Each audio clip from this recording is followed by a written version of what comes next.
모든 것을 주시는 하나님. 한 번 더요. 모든 것을 주시는 하나님.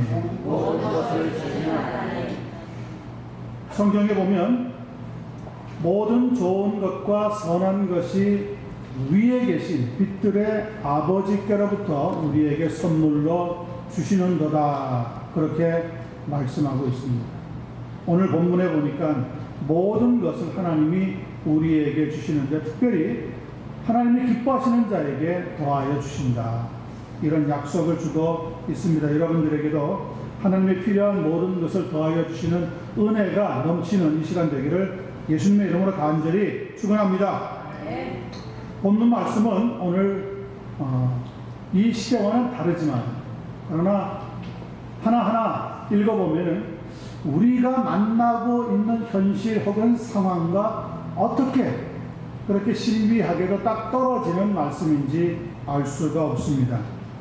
그런 의미로 제가 먼저 18절, 19절, 20절 첫 번째 생각하는 말씀을 살펴보겠습니다.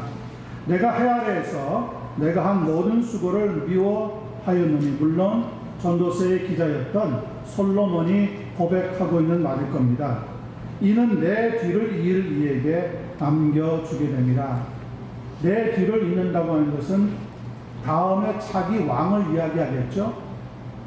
당신은 왕족 사회이기 때문에 솔로몬이 왕의 자리에서 물러나면 그의 아들 르호보암이 왕이 되는 것이 마땅했을 겁니다. 이 시대로 이야기하자면 그러나 대통령직에서 물러나는 사람이 다음 대통령에게 그 모든 직임을 넘긴다고 하는 의미로도 해석이 될 수가 있다는 이야기입니다.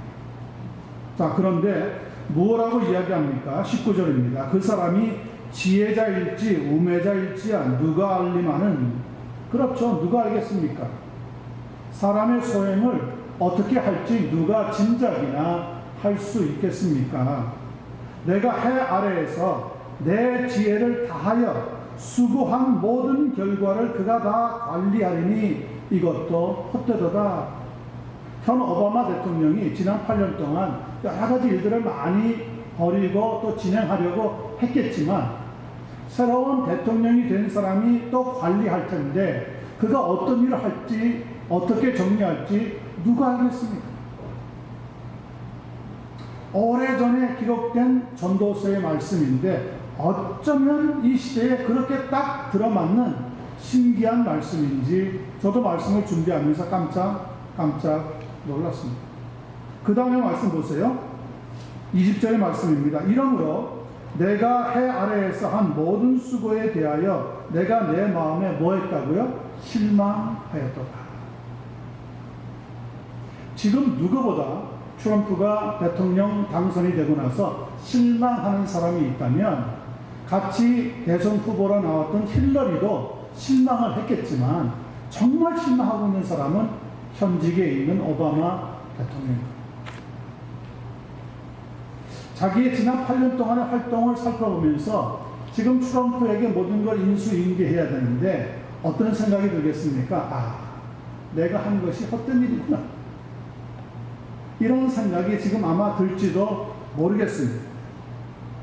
저는 지금 미국 대선에 대한 이야기를 하려고 하는 것이 아니라 사람이 모든 일을 진행하고 만들고 계획하고 꾸민다고 하더라도 그 다음에 이어받는 사람에게 귀한 일들이 마무리되어서 열매가 맺어져야 되는데 세상 일이 그렇지 않더라는 것을 말씀을 드립니다. 교회도 마찬가지인 것 같아요. 다음에 부인 목사님을 잘 세워놓고 성도들과 한마음이 되어서 교회를 목회를 잘 해나가면 큰 은혜가 넘치게 되어지는데 부인 목사님이 와서 부딪힐 일이 많습니다. 그리고 전임 목사님과도 부딪히는 일들이 생깁니다. 교회 내에서는 장로님들과 지도자, 권력을 놓고 갈등을 빚기도 합니다. 그래서 우리가 씁쓸한 소문이긴 하지만 교회들마다 이런저런 문제가 터져 나오는 것을 듣고 있는 시대입니다. 솔로몬이 이런 해안을 가지고 2000년, 2500년, 3000년 후에 되어질 일을 미리 내다보고 이 말씀을 기록하지는 않았을 겁니다. 왜냐하면 솔로몬 시대만큼 평화스러운 시대가 없었거든요. 솔로몬 시대만큼 모든 것이 풍성한 시대가 없었거든요. 그랬는데 어떻게 이런 말씀을 기록하게 되었느냐? 저는 순전히 성령님께서 솔로몬의 마음을 감동시키셔서 오고 오는 후대에 이 말씀을 듣고 마음속에 나름대로 무엇이 두려운 대상이며 우리가 무엇을 하다가 삶을 맞춰야 하는지 깨닫도록 하시는 역사가 있었다고 생각합니다. 이번에 트럼프가 대통령이 당선되고 나서 자기의 뒤를 잇게 된 트럼프를 보면서 오바마 대통령은 상당히 마음이 아파한다고 합니다. 그를 백악관으로 초청을 해서 어떻게 다음에 인수인계해야 되는지 그런 일들을 의논을 했지만은 의논하는 그 두 사람의 사진을 보니까 오바마 대통령의 얼굴이 상당히 어둡더라고요. 상당히 어둡더라고요. 당장 오바마 케어 건강보험이 내년부터 어떻게 될지 장담을 못합니다. 한국과 맺었던 무역협정이 지금 재계약을 해야 하는 판입니다. 환태평양이라고 해서 일본을 포함하여서 아시아 12나라들이 모여서 서로 무역 좋은 협정을 맺었는데 이 협정은 폐기시키겠다고 트럼프는 공공연히 이야기해왔습니다. 나프타라고 해서 캐나다와 미국, 멕시코로 있는 이 노동 무역 협정도 지금 다 깨어질 판입니다. 하여튼 자기가 자랑하면서 만들어 놓았던 모든 계획들이 한마디로 물거품이 되는 상황에 오게 된 거죠. 그래서 선거 마지막 막판에 오바마 부부가 자기와 자기 부인 미셸이 함께 나가서 힐러리가 대통령 돼야 된다고, 트럼프는 대통령이 될 자격이 없는 사람이라고 그렇게 열을 토했는지는 모릅니다. 그랬는데 뚜껑을 열어보니까 엉뚱한 사람이 대통령이 당선되었습니다. 아마 여러분들도 깜짝 놀랐을 거고, 저도 화요일 날 학교에 내려가는데 차 안에서 라디오 방송을 들으면서 세상에 이런 일이 일어날 수가 있을까 할 정도로 이변 중에 이변이었다고 합니다. 하여튼 미국으로서는 이제 어떻게 될지 모르는 가운데 있습니다. 여러분, 트럼프는 우리의 대통령이 아니라고 하면서 반전 데모들이 지금 18주로 번져나갔습니다. 이게 취임 때까지 계속된다면 아마 트럼프의 앞날은 험난하기만 할 겁니다. 한국은 또 한국대로 지금 100만 명 이상이 모여서 촛불 집회를 가지면서 박근혜 현 대통령이 자리에서 오늘이냐 내일이냐 하야 하는 순간이 코앞에 닥쳤습니다. 전 세계적으로 이런 일만이 아니라 어제 한국의 충남에 있는 보령은 또 지진이 찾아왔더니 그쪽은 지진이 오는 동네가 안 됩니다. 뉴질랜드에도 7.5인가 6.9인가 큰 지진이 일어나서 쓰나미가 오늘 새벽에 0시 12시 지나면서 막 들어닥쳤다는데, 이 시간 뭐 어떻게 됐는지 저는 뉴스를 자세히는 못 보고 그냥 나왔지만은 아마 엄청난 이변의 역사가 또 일어날 겁니다. 이런 혼탁한 세상에서 우리의 삶의 목표가 무엇이냐는 거죠. 다음 세대에 좋은 것을 물려주려고 하더라도 물려받을 사람, 뒤를 이어서 물려받아야 되는 사람이 준비된 사람이면 좋겠지만, 그렇지 않을 경우에는 막대한 손해와 피해를 각오를 해야 합니다. 저희 교회도 향후 10년 동안에 어떤 일을 하나님이 하실지 모르지만, 여러분과 제가 하나님 앞에 기도하면서 우리의 마음으로 믿음으로 준비하지 않으면 그 뒤에 어떤 일이 생길지 장담할 수가 없다는 거예요. 이것은 개인만 아니라 가정과 사회와 국가와 온 세계에 적용이 되는 말씀이란 말이죠. 그래서 전도서를 지혜서라고 얘기하는 거예요.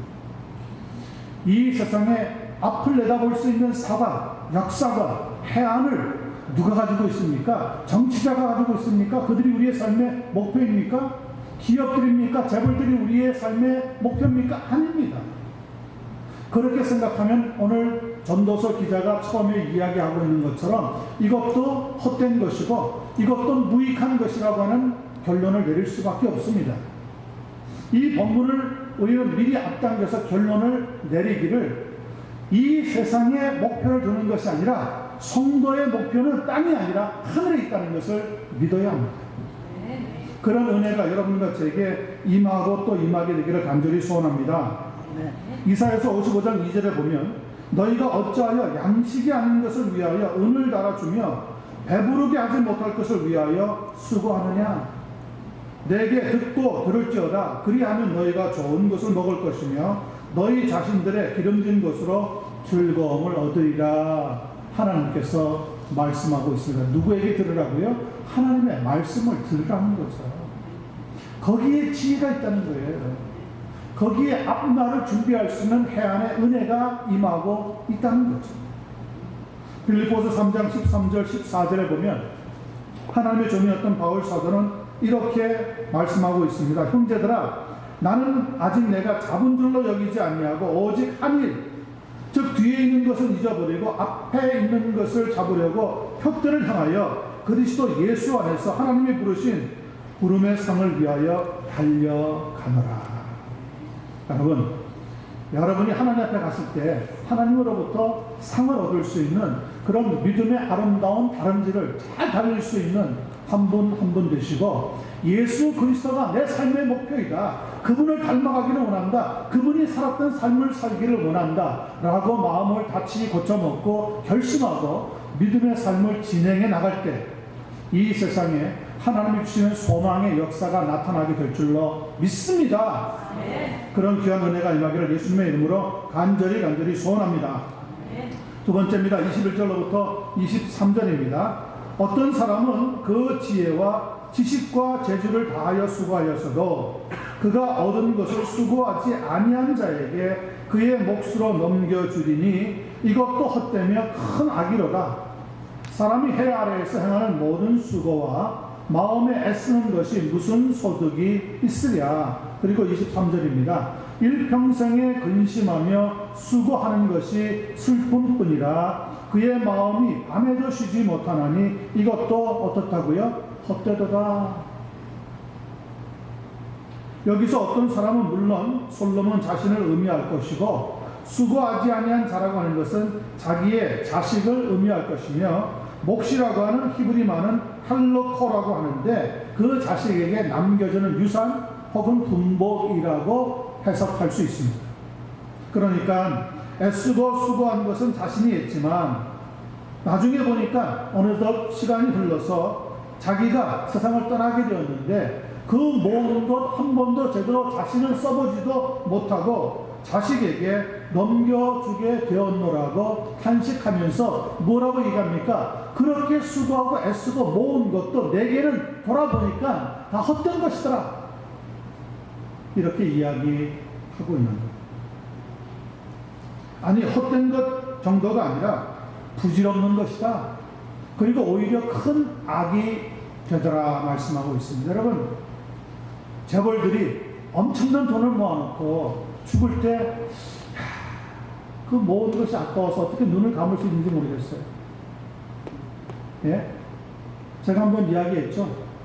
가난한 사람들이 세상을 떠날 때 야간천 못 쓰고 세상을 떠나면서 마지막에 피를 토하고 죽다가 눈을 번쩍 뜨고 일어나서 하는 말이 그거랍니다. 돈. 그리고 자리에서 죽는 돈 한 번 제대로 못 벌고 죽은 게 너무 억울하다는 거지. 재벌들이라고 다른 줄 아세요? 막대한 돈을 모았는데 어느새 나이가 80, 90이 다 됐습니다. 쓸 수 있는 힘이 있어야 쓰죠. 그래서 자식들한테 물려주는데 이 자식들이 재산 상속을 놓고 피 터지는 싸움을 하네. 자기네들이 애써 모은 게 아니라는 거죠. 그러니 누가 더 갖느냐 이것 때문에 막대한 돈을 들여가지고 자손들마다 변호사를 데려다 놓고 싸움이 벌어지는 거예요. 여러분, 어쩌면은 참 그렇게 돈을 놓고 싸우러 한번 해봤으면 하는 생각이 들지도 모르지만 그 싸움의 과정에 온 가족은 갈갈이 찢어집니다. 상처 투성이가 됩니다. 겨우 얼마 목을 받았는데 변호사에게 다 나가고 사실 자기가 갖는 것, 자기 자손들이 갖는 것은 얼마 되지 않는다 그래요.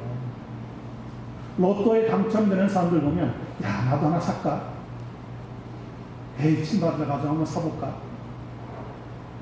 이전에 제가 말씀을 드렸지 않습니까? 어떤 장로님은 글쎄 제 손을 꽉 붙잡고 한쪽 구석으로 데려가더니 목사님 기도 좀 해주십시오. 제가 큰 기도 제목이 있는 줄 알고 예 무슨 기도할까요? 그러니까 제가 복권을 샀습니다. 여기에 손을 얹고 축복 기도 한번 해주십시오. 세상에 그러더라니까요. 현재 박근혜 대통령하고 뭐가 다릅니까? 장로님이라고 하는 거. 혹시 우리의 마음속에 그런 요행수를 바라는 마음이 있다면 이 시간 이후에 깨끗하게 쥐어 버리시게 되기를 예수님의 이름으로 축원합니다. 아멘. 여러분 하늘에서 일확천금이 떨어지기를 기대하는 사람들이 많은데 그런 일은 일어나서도 안 되고 또 일어날 수도 없습니다. 로또에 당첨됐다고 하는 사람들의 결과를 보시라니까요. 어느 한 사람 나는 당첨금이 너무 많아서 행복해 죽겠더라 하는 사람이 없더라는 거예요. 10년, 15년, 20년 지나고 나서 보니까 그 받았던 돈은 어디로 다 가버리고 완전히 추하고 모질하고 어리석고 죽을 병에 걸려가지고 신음하고 있는 모습이 대부분입니다. 이전에 지금 저희 교회는 나오지 않지만 이전에 만났던 교인 가운데 사업에 성공해보고 싶어하는 사람이 있었어요. 그래서 막 이 사람하고 손잡고 저 사람하고 손잡고 이 사람 끌어오고 뭐 돈 끌어오고 친척들 뭐 형제들 친구들 뭐 하다못해 저한테까지 목사님 돈 좀 빌려주세요 하는 사람이 있었어요. 아니 여러분 저를 뜯어봐야 저한테 몇 푼 나오겠습니까? 하여튼 뭐 십시일반 조금씩 막 걷어가지고 있는데 첫 번째 사업 왕창 말아먹고요. 두 번째 왕창 말아먹고 어떻게 세 번째 근데 이상하게 이게 대박을 터뜨렸네요. 그래가지고 사업을 시작한 지 2달이 못 돼가지고 뭐 하루에 매상이 뭐 7만 불, 8만 불씩 막 올라갔대요. 그래가지고 하루는 7만 불인가 8만 불 돈을 뭐 현금으로 가지고 있으면 뭐 상당한 부피겠죠. 그걸 가져와서 집에 뿌렸답니다. 한번 뿌려봤대요. 이만큼 벌었어. 그리고 그 돈벼락 위에 누워서 잤답니다. 그날 밤에. 그리고 한 달 만에 그 돈이 썰물처럼 빠져나가는데요. 싹 빠져나가더니 자기 손에 달랑 10불짜리 2장 남더래요. 여러분 세상이 만만한 줄 아세요? 내가 돈 벌고 싶다고 해서 욕심낸다고 돈이 벌어지는 줄 아세요? 물론 어느 한순간에 대박을 만나듯이 얻을 수도 있습니다. 그러나 그것이 내가 준비된 사람이 아니면 하나님이 사용하지 못하게 만드십니다. 그게 사실 하나님이 우리를 사랑하는 거죠. 만약에 내 마음대로 쓴다면 이 세상 어떻게 되겠습니까? 세상의 질서가 무너진단 말이에요. 더구나 예수 믿는 사람들이 그런 생각을 가지고 있다. 그것은 절대로 축복이 아닙니다. 내게 오히려 저주가 되어지는 거예요. 그렇게 벌었는데 교회 헌금한 줄 아세요? 입 싹 닦았어요. 그렇게 교인들 찾아다니고 친구, 친척, 형제들 다 찾아서 돈 벌어놓고는 그 뒤에는 싹 돌아서대요. 교회도 안 나오더라고요. 제가 속으로 걱정이 많이 됐어요. 하나님, 이 사람은 차라리 벌지 않는 게 복이었을 텐데. 이렇게 벌었으니 이제 어떻게 그의 삶을 살아갈까? 걱정이 되더라고요. 오늘 이 아침에 하나님이 주시는 말씀 22절 보세요. 다시 사람이 해 아래에서 행하는 모든 수고와 마음에 애쓰는 것이 뭐가 없으면 소득이 유익이 없다고 말하는 겁니까? 하나님을 알지 못하면 그 소득이 무슨 소용이 있겠냐는 거예요. 우리의 자녀들에게 제가 계속해서 누누이 전해주고 싶고 가르쳐주고 싶은 교훈이 뭐냐? 하나님을 먼저 알고 그 다음에 공부를 하고 돈을 벌고 일을 하라는 거예요.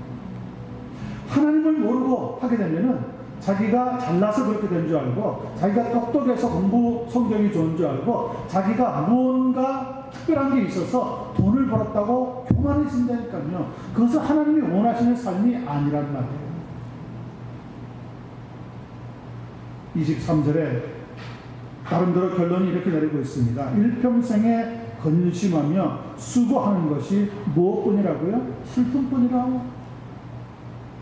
슬픔이 어떤 사람에게는 밀리언어가 되지 않는 것이 차라리 나을 뻔한 사람이 있다니까요. 어떤 사람은 너무 지나치게 똑똑하지 않았으면 좋은 사람이 있다니까요.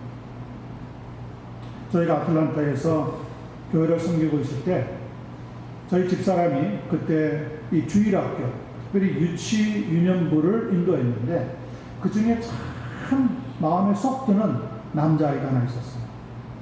그냥 생긴 것도 복스럽게 생겼고 뭘 시키면 다 내내 거절한 노가 없었어요. 노가 학생들 중에 조그만 아이인데 그래서 집사람도 저도 상당히 이뻐하고 초대를 많이 했는데 나중에 저희가 선교지 갔다가 돌아와 보니까 이곳에 와서 공부를 하고 있더라고요. UCLA에서 박사학위 과정에서 공부를 동부에서 아이빌리그에 있는 대학을 마치고 여기에 박사학위로 왔어요. 그래서 박사학위를 공부하는 동안에 조교수로 본 교수를 도와가지고 티칭도 하고 있었어요. 야, 참 어릴 때부터 영리하고 다르더라고요. 다르기는. 그랬는데 그동안에 어떤 일이 있었는지 살펴보니까요. 글쎄 교회 나간 지가 그때 저희가 있을 때 빼놓고는 교회를 다니는 적이에요. 너무너무 마음이 아프대요. 그렇게 해서 박사학위를 땄는데 제 마음속에 생각이 납니다. 박사학위를 가지고 있어 본들 그 엄마도 아빠도 지금은 슬퍼하는 거예요.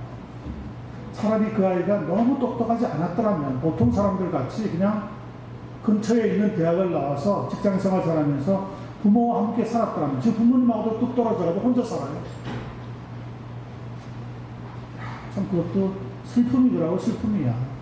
오늘 저는 이 본문을 보면서 어쩌면은 우리가 살아가는 삶에 꼭 필요한 말씀들이 기록되어 있는지 깜짝깜짝 놀랄 수밖에 없습니다. 역시 지혜의 사람이고 하나님이 주신 지혜라고 밖에 생각할 수가 없습니다. 우리의 자녀들이 유별나게 똑똑한 것 저는 원하지 않습니다. 제가 먼저 원하는 것 우리 교회에 있는 자녀들, 우리 EM 포함하여서 먼저 하나님을 아는 사람들이 되고 그 다음에 하나님이 길 열어주시는 축복의 길을 걸어갔으면 하는 것이 저희 마음의 소원입니다. 사랑하는 성도 여러분, 여러분들의 자녀들이 하나님 안에서 그렇게 귀한 믿음의 삶을 살아갈 수 있도록 애써주시고 가르쳐주시고 이끌어주시게 되기를 간절히 소원합니다. 시편 39편 7절을 보니까 주여 내가 무엇을 바라리요? 나의 소망은 주께 있나이다 이렇게 고백하고 있습니다. 여러분 그것이 중요한 거 아니겠습니까?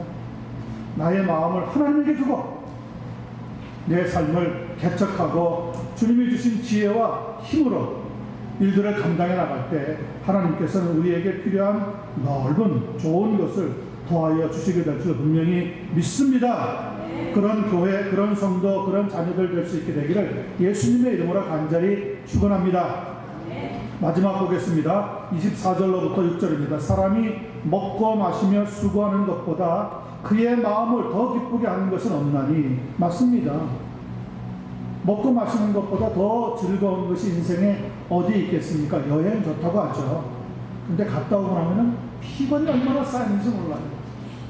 한국 분들은 열심히 해가지고 은퇴한 다음에 여행 가야지. 근데 은퇴할 쯤 되어가지고 병든 사람도 있고요. 뭐 다리가 어디가 뭐 다쳐가지고 움직이지 못하는 사람도 있고요. 야, 여행 은퇴한 뒤에 가겠다는 생각도 얼마나 잘못된 건지 모르겠어요. 여러분 힘이 있을 때 건강할 때 여행도 다녀오시게 되길 바라요. 은퇴한 뒤에 뭐 하겠다. 여러분 그때 가서 어떤 일이 있을지 누가 장담할 수가 있습니까? 정말 어리석은 생각이죠.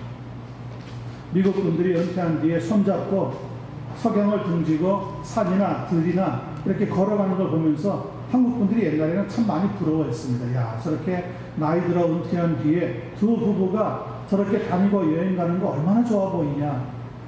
그 사람들이 여러분 두 사람이 같이 다니는 것이 아름다워서 다니는 줄 아세요? 안 잡아주면 넘어지니까 같이 다니는 거예요. 해석은 자유지만 여러분 은퇴한 뒤에 뭐 하겠다고 여행도 힘이 세가지고 갔다 와서 그냥 어지러져가지고 쓰러져가지고 꼼짝 못하는 분들 다른 나라 갔다가 뭐 피사의 사탑인가 갔다가 어떤 사람 너무 좋아가지고요 약간 삐뚤하게 서 있는데 안 넘어지고 있으니까 신기해서 올라간다 그렇게 다리가 아프답니다. 내려올 때는 걸어 내려오기 힘들대요. 그래가지고 돌아와가지고 몇 달을 자리에서 끙끙 앓아 누운 사람도 본 적이 있어요. 여러분, 우리의 생애 살아가는 동안 하나님을 첫째로 모시고 나의 소망을 하나님에게 두고 하나님의 인도하시는 삶을 살아가는 것이 가장 아름다운 복된 삶인 줄로 믿습니다. 아니 피사의 사탑에 안 가면 어떻습니까? 또 안 간다고 불행해지나요? 진짜 불행은 하나님의 나라에 못 가는 게 불행이에요. 저는 여러분과 제가 하나님의 나라에 들어가는 행복한 소망이 넘치는 성도가 될 줄로 믿습니다. 자, 계속 읽습니다. 25절입니다. 먹고 마시는 일을 누가 나보다 더해 보았으랴. 솔로몬은 매일 살찐 소를 잡고 정말 거대한 잔치를 벌여 나왔습니다. 그랬더니 그의 아버지 다윗보다 10년이나 먼저 세상을 떠났습니다. 그렇게 잘 먹고 그렇게 평안하고 그렇게 좋았으면 더 오래 살았고 더 강건했고 장수했더라 이렇게 끝나야 되잖아요. 아버지 다윗은 매일 싸우러 나가고 들판에서 지내고 동굴에 들어가서 쉬고 사울이 자기를 잡으러 올 때 달아나기만 하고 그랬는데 아버지 다윗은 그 당시에서는 장수한 거죠. 70까지 살았어요. 그런데 전쟁터에 발도 뒤져보지 않았고 칼도 안 잡아보고 활도 안 잡아봤던 솔로몬은 살찐 잔치만 늘 하던 사람인데 60에 세상을 떠났어요. 솔로몬만큼 먹고 마시는 일에 즐긴 사람이 누가 있습니까? 그런데 그것도 행복이 아니다라는 거예요. 결론입니다. 26절. 하나님은 그가 기뻐하시는 자에게는 지혜와 지식과 희락을 주시나 하나님이 주셔야 돼요. 하나님. 모든 좋은 것은 빛들의 아버지 위에서부터 하나님께로 내려오나니 말씀하고 있습니다. 여러분 하나님으로부터 좋은 것을 받으려고 기도하는 10년 되기를 간절히 축원합니다. 아멘. 주시나 죄인에게는 노고를 주시고 그가 모아 쌓게 하사 하나님을 기뻐하시는 자에게 그가 주게 하시지만 이것도 헛되어 바람을 잡는 것이로다. 하나님이 좋은 것을 주시지만 결국 인생은 세상을 떠나는 것으로 끝나는 것이 아니냐. 진짜 중요한 것은 무엇이라고 얘기하는 겁니까? 이 본문을 통하여서 우리가 살고 있는 현재가 아니라 다음에 들어가는 내세, 우리의 천국에서의 삶, 이것이 없다면 이 땅에서 먹고 마시는 일에 능하든 장수를 하든 좋은 것을 아무리 가지고 있음들 노고하고 수고하고 땀 흘리는 죄인들하고 그렇게 다를 게 없다는 거죠. 가장 중요한 것은 이 세상에서 그 무엇보다 좋은 것을 주시는 천국이라고 하는 하나님의 나라라고 하는 영원한 나라를 우리에게 기업으로 주시는 그 하나님을 믿고 예수 그리스도의 사람으로 이 땅을 살아가는 것인 줄로 믿습니다. 아멘. 잠언서 15장 13절에 보니까 마음의 즐거움은 얼굴을 빛나게 하여도 마음의 근심은 심령을 상하게 한다고 했습니다. 아무리 물질을 많이 가지고 있어도 마음이 괴로우면 그 물질이 행복을 주지 못하는 거죠. 그러나 비록 가진 건 얼마 없어도 내 마음의 천국이면 마음의 평강이 넘치게 된단 말이에요. 여러분과 제 마음속에 주께서 세상이 줄 수 없는 평강을 주신다고 약속하셨는데 그 평강의 은혜가 지금 임하게 되기를 간절히 소원합니다. 20세기에 가장 뛰어났던 설교가 마르틴 로이드 존스 목사님이 예수 믿는 성도들의 기쁨에 대해서 이렇게 설명하고 있습니다. 이 세상에는 두 가지 기쁨이 있습니다. 하나는 진짜이고 다른 하나는 가짜입니다. 당연하겠죠. 세상에 있는 사람들이 기뻐한다고 해서 그게 진짜라고 생각하지 말라는 거예요. 대부분은 가짜 기쁨이라는 거죠. 왜냐하면 시간이 지나면 그 기뻐했던 것들이 슬프게 화나는 거로 바뀌어버립니다. 그러면서 이렇게 이야기합니다. 참된 기쁨이다. 그러나 가짜 기쁨은 사람들이 노력해서 얻는 것입니다.